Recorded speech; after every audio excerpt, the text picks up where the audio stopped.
Hi friends, now I am going to show you how to make ceiling light in AutoCAD program. So let's start it. Ceiling light means এরকম একটা light আমরা তৈরি করব। এটা হলো ceiling light মিন করে, অর্থাৎ সিলিং লাইটের সিম্বল এটা। তো আমরা শুরু করি।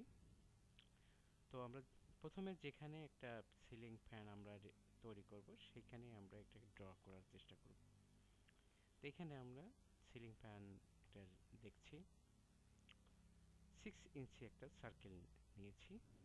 তো শুরু করি, সার্কেল ক্লিক, ড্র সার্কেল 6 ইঞ্চি, এন্টার। এরপর আমরা আরেকটা সার্কেল তৈরি করব, circle click, centre point and 8 inch radius. Okay, and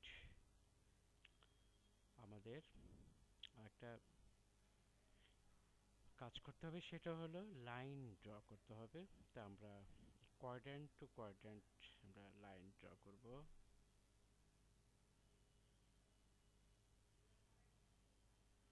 okay, নাও আমরা এখন এটাকে ট্রিম কমান্ড দিব।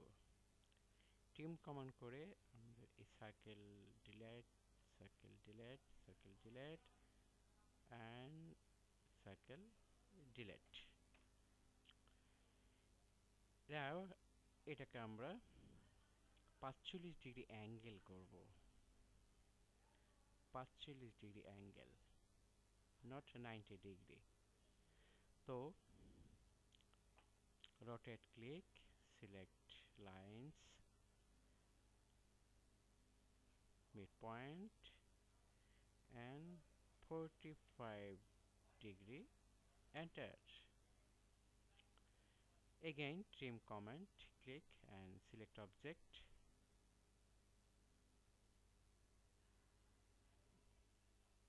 Okay, আমাদের সিলিং ফ্যান রেডি হয়ে গেল।